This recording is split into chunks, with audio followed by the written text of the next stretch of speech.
Okay.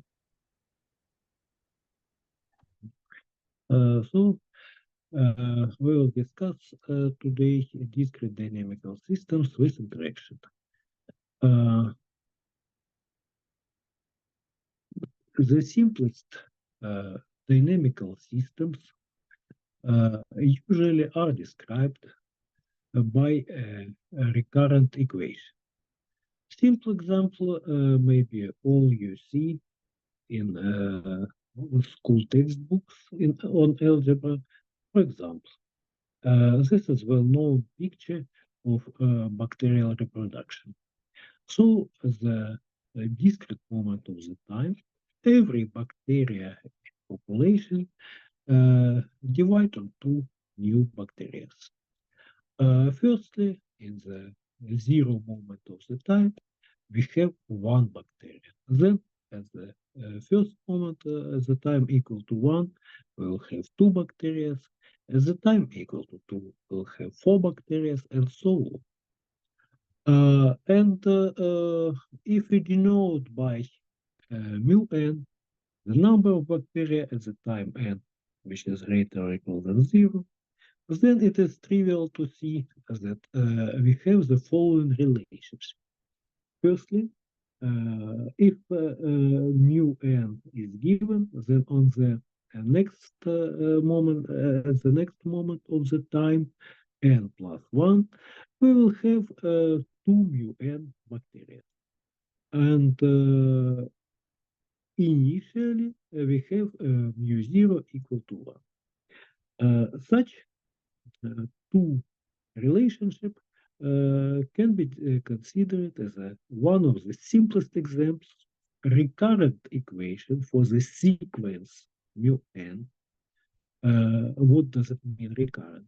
It means that for any moment of the time, we can calculate the next value of the sequence mu n, and mu in our case mu n plus 1, using some fixed rule and previous values of this sequence.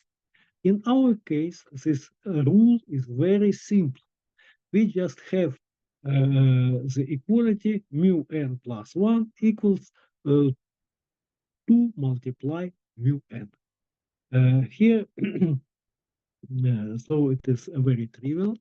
But of course, everybody understands that maybe we will have a different values of mu n if we start from different numbers. For example, if initially we have one bacteria, and if initially we have 10 bacteria, the sequences related to these initial values will be different. So together with a recurrent equation, we always have to consider initial values of our sequence, which together with rule give us a possibility to calculate the value of the member of the sequence at any moment of the time. And now it is very easy to do this. This is a general form, mu n plus 1 equal f from mu n. In our simple case, f of x is simply equal to 2x, and it is trivial that mu n is equal to 2 in power n. This is a very simple example, and it what can be interesting here. Maybe only the growth of the number of bacteria, we see that due to multiplication on 2 at any moment of the time, we will have exponential growth of our numbers of bacteria.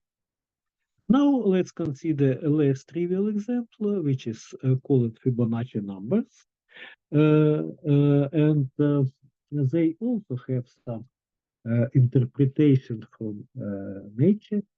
Fibonacci related these numbers to the process of rabbit's reproduction. But nevertheless, let's see the recurrent rule. So here we see the following. Here we see the following recurrent rule, namely xn plus 2 is equal to the sum of two previous members of the sequence. And of course, when we want to use such a rule to calculate the members of our sequence, of course, we need two initial member of our sequence. Let us suppose that they both are equal to 1. x0 equals to x1 and equal to 1. Here, the general formula for xn is not so trivial as in the previous case. But when one can ask us about this general formula, of course, it is natural to use the previous knowledge. In the previous example, we have exponential formula mu n is equal to in n power. So let's try to use the same formula to find the expression for arbitrary member of our Fibonacci sequence. So let's firstly look for solutions of Fibonacci equation which has the form xn equal to lambda in n power, and for n which is greater or equal than 0. I am not claiming that this solution satisfies the initial condition which we mentioned, x0 equal to x1 equal 1. I just want to find such lambda that the equality for Fibonacci numbers holds with such xn equal to lambda in n power. Of course, we have to suppose that lambda is not equal to 0 because the sequence which is totally equal to 0 is trivial solution of our recurrent equation, but it is not interesting. And in this case, using the recurrent equation, we can get the relationship like lambda in n plus 2 equals lambda in n plus lambda in n plus 1. Then subtracting lambda in n, divided two parts of our equation on this expression, one can get the quadratic equation for lambda. And this equation, of course, can be solved. Here, two solutions to this equation, lambda 1 and lambda 2.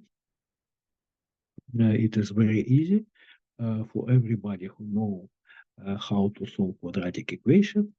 But here I want to say something interesting, historically interesting about the second root, lambda 2. It is not closely related to mathematics, but it is related to our nature. Maybe you know such one of the greatest painters of our world, Michelangelo, who also worked in different directions, and he tried to find the nicest proportion between sizes of different parts of human body. And he invented that this ratio is very close to square root of 5 plus 1 divided by 2. From this reason, sometimes this lambda 2 is called like golden. But for us, it is not necessary to think about painting. We just continue to mathematics, and having these two roots of our equation, one can try to find xn as a sum. Xn will be equal to C1 lambda 1 in n power plus C2 in lambda 2 in n power, where the constant C1 and C2 are such that we have to satisfy initial conditions. You remember, we have x0 equal to 1 and x1 is equal to 1. So we have two such relationships, like 1 is equal to C1 plus C2, and 1 is equal to C1 multiply 1 minus square root of 5 divided by 2 plus C2, 1 plus square root of 5 divided by 2. And then one can easily solve such system of equations, just subtracting some equation from other and so on.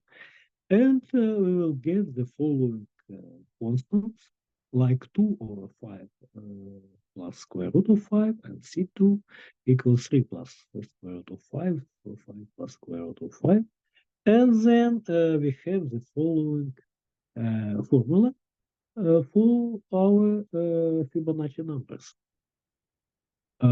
It is not so trivial as in the previous exam, but we succeed to find the general formula for Excel.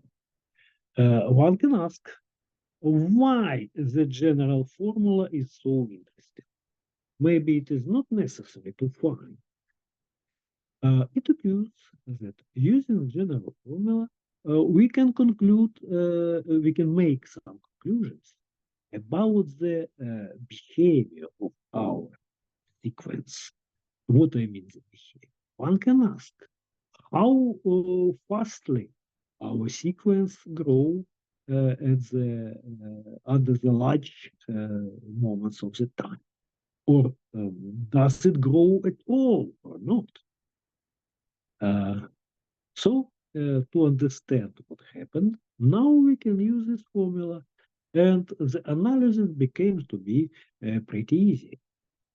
So note that the absolute value of the first root lambda 1 minus square root of 5 divided by 2 is less than 1, and another root lambda 2, 1 plus square root of 5 divided by 2 is greater than 1. So for large n, one can see that the first summand in the expression for xn disappears, and we have that xn more or less is equal to the second summand, which is of such form, and we again have exponential growth. So one can conclude that Fibonacci numbers have geometrical speed of growth similar to bacterial numbers. So we can see that sometimes the explicit general formula for our sequence gives us information about the behavior of the sequence under large moments of the time. But of course, the behavior of the iterated sequence can be much more complicated. So let us consider different examples of such behavior. The first example. Let us consider such function fx is equal 1 minus x, and consider the sequence xn plus 1 is equal to f of xn. So we have again recurrent equation. Then, depending on the initial condition, the sequence can have different behavior. For example, if you have x0 equal to 1, then all another x also are uh, uh, one half, excuse me, one half. Or if we have initial value x0, which is not equal to one half, then we have periodic sequence with the period 2. It is interesting to note that one can conclude about the possible periods of this sequence, which is given by some recurrent equation. So, for example, for continuous mapping F, this sequence xn plus 1 equal f xn can have different periods. But if it can have period p multiply 2 in m power, where p is an odd number greater than 1, then it can have any period. It can have period p multiplied 2 in m plus 1, p multiplied 2m plus 2, and so on. And if it can have period 2 in m power, then it can have period 2 in m minus 1 power. By the way, here you see exactly such situation, even with this simple example. You see the function fx is equal 1 minus x. It maps the interval 0, 1 into the interval 0, 1. And it is trivial that if we start from example the point 0, then we have periodic sequence with period 2, 0, 1, 0, 1, 0, 1, and so on. And the statement which I formulated give us the conclusion that can arise the sequence which has the period 1, so constant. And it is true if we take x0 equal to 1 half.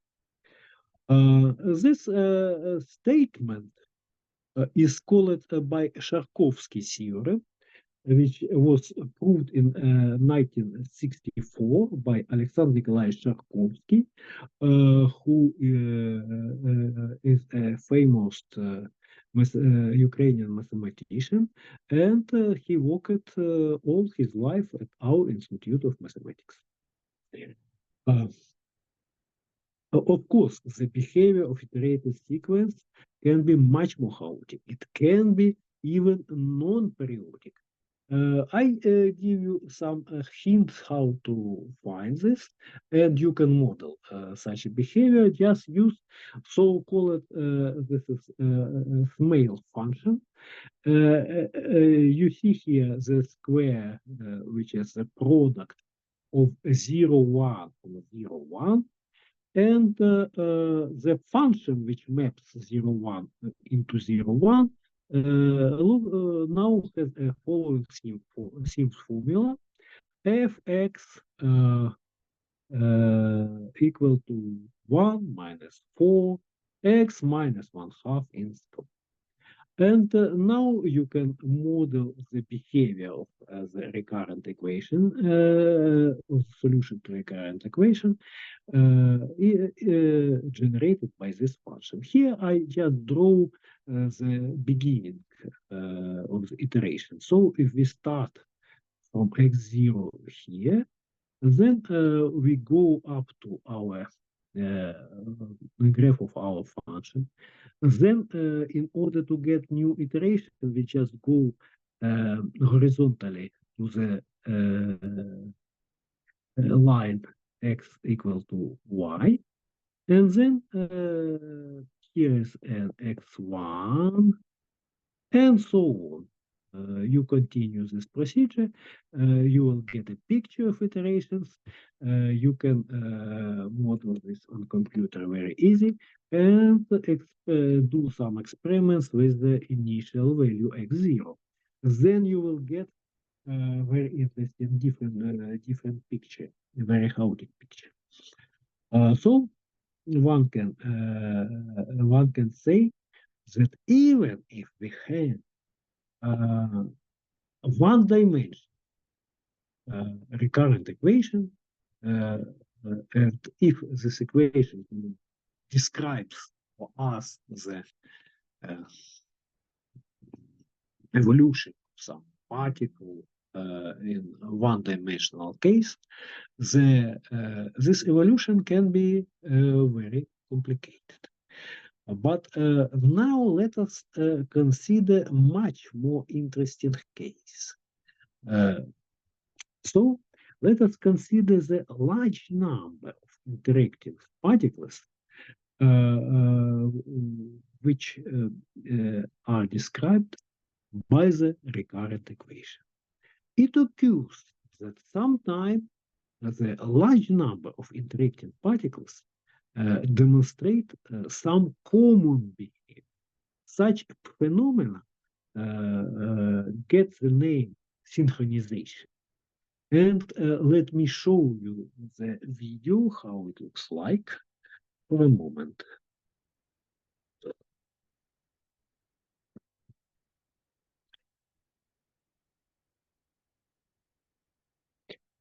Here is the video from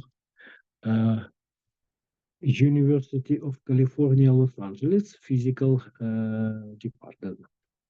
You see here metronomes, and if you push them, they became to be move chaotically. But since they are placed on the tape which can move, then it occurs finally, and you see it, that they interact and finally get the very similar motion. You see, this is a synchronization of this metronome. Okay. Okay.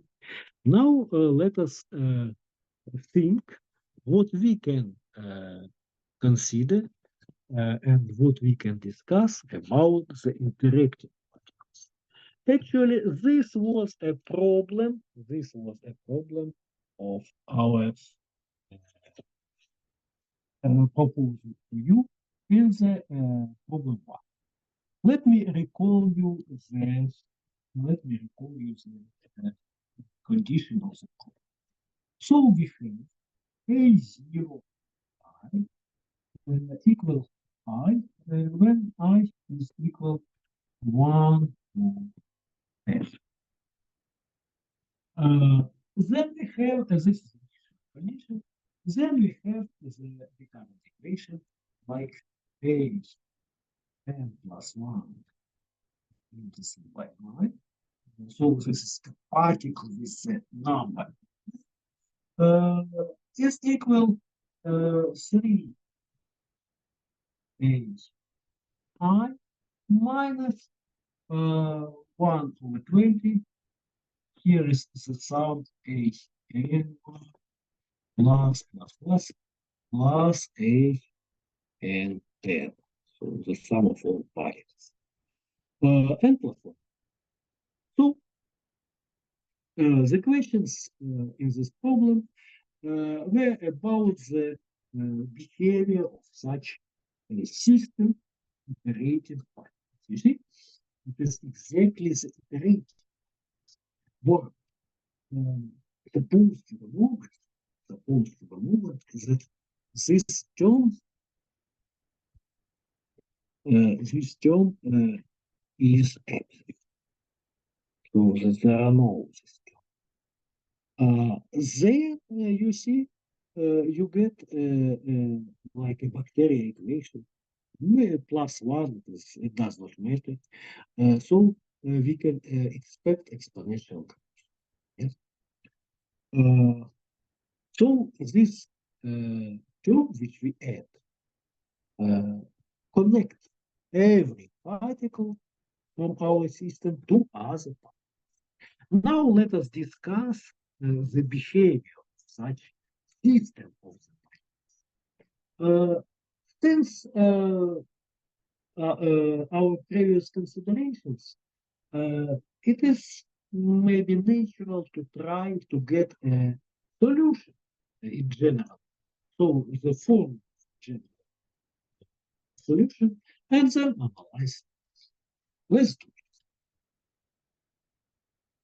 So in order to simplify notation relations, let me proceed as follows. I will use here the coefficients alpha and in such a way. Here I will put alpha, and here I will put beta, but I will divide it over. Of course, one can easily reduce to the initial problem to this case. Okay, now let's try to solve it, and the method of solution is very easy. I will uh, multiply both parts of this equation on the 1 over 10 and do summation for over index I. So from 1 to 10. Let me do this. So what I will have? I will have in the left-hand side, I will have the following expression. Here is 1 over 10 and a1 and plus 1 plus a10 and plus and it will be equal to alpha. Then again the same sum, yeah. So the same sum, but for index n. Here is alpha and excuse me, not alpha, but a and 1 plus a and 10. Then minus here what we will have, we just sum up such expression, but this expression does not depend on I. And we multiply it every time on 1 over 10, but we use this 10 times. So this expression does not change at all. So we have minus beta over 10, and here is a1 n plus a1 10, and plus 1 again because nothing changes due to the previous argument. Why this equation is so nice? It's because we can recognize in this equation simplest examples from the beginning of our lecture. Namely, let us make some notations, some new notation.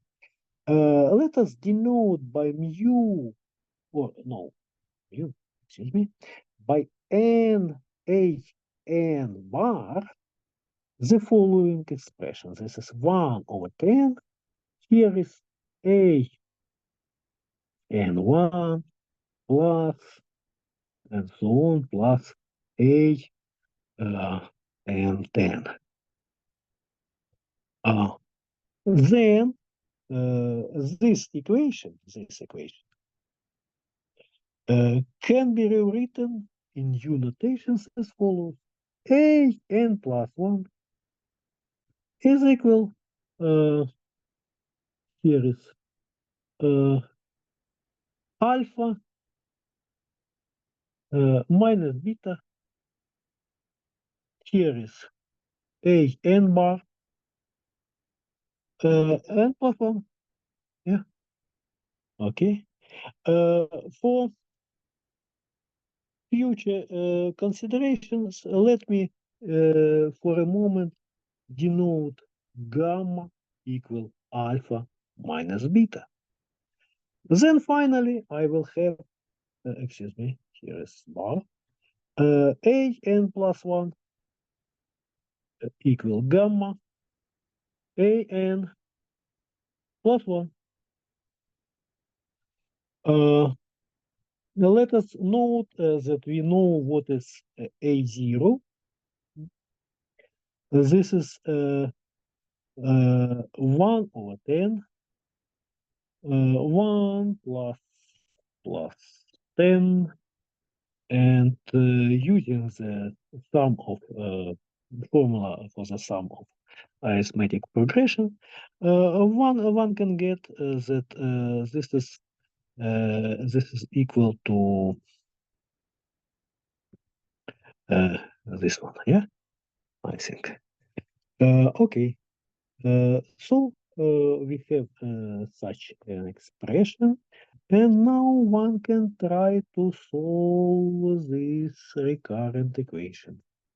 It is easy, and sometimes it is good to solve such equation using the recurrent rule subsequently. Namely, let us see, an plus 1 bar is equal to gamma an bar plus 1 equals 1 plus gamma on 1 plus an minus 1 bar plus plus is equal to 1 plus gamma plus gamma multiply 1 plus h n minus 2 bar and so on. Yeah. Finally, one can get the following. It is equal to 1 plus gamma plus gamma. Excuse me. Oh, here is gamma. Excuse me. Somewhere I lost gamma. 1 plus gamma. Okay, yes, and here is gamma square. Yeah, gamma square. Okay. So we will get that gamma square plus gamma cube plus and so on plus gamma n and plus gamma n plus 1 multiply on 5, which is equal to, it's easy, I will suppose that gamma is not equal to 1, then in this case gamma is not equal to 1. In this case, we have the following formula. This is gamma n plus 1 minus 1 divided by gamma minus 1 plus gamma n plus 1. Here is 5 or 0.5. Now it is easy to analyze the behavior of the a n plus 1. I think that in our case, gamma is much greater than 1. So in our case, one can see that let me write more precisely. In initial case a n bar exponentially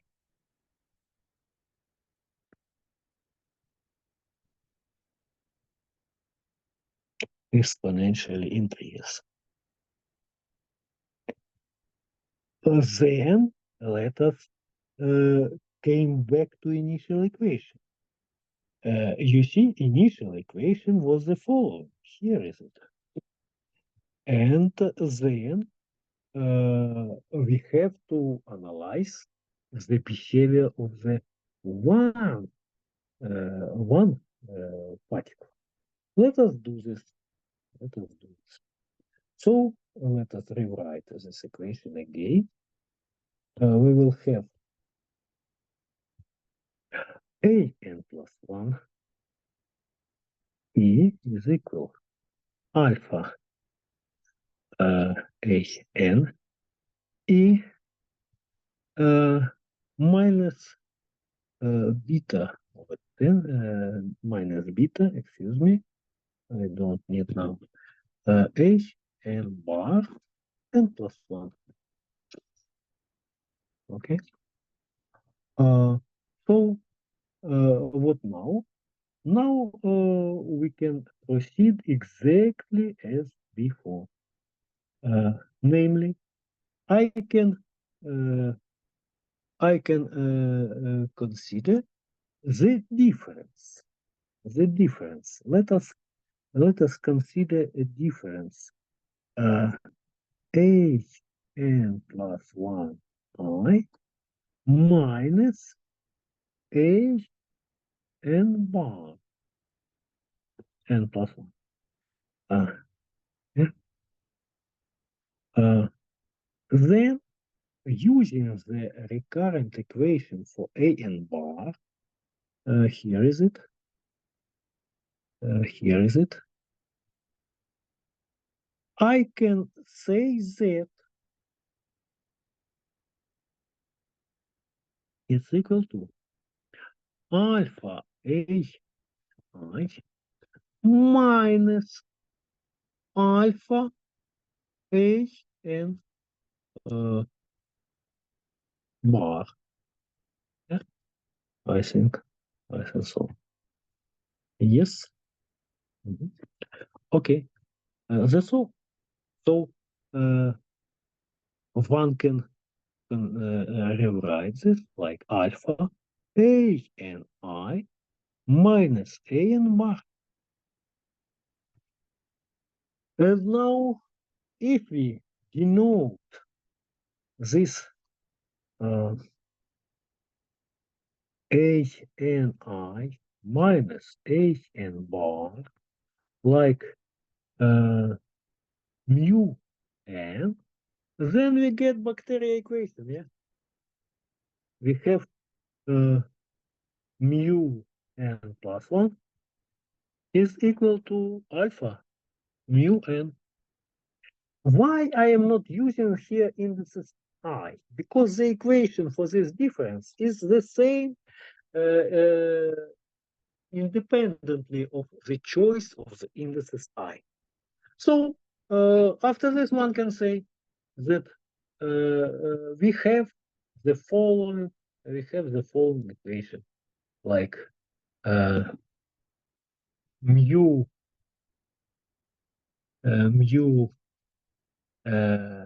following expression, mu n will be equal alpha in n power, and here is h0y minus h bar 0. Okay, now we have the formula for uh, everything. We have the formula for the difference. We have the formula for an, and one can make a conclusions with respect to the behavior of our sequence, not only for the an bar, but for the individual members. This is the idea how we can analyze simplest equation with interaction, which in complex cases can lead us to the very interesting phenomena called synchronization. And if this subject was interesting for you, please you can write a letter to the email which was pointed in our invitation letters. Thank you for your attention.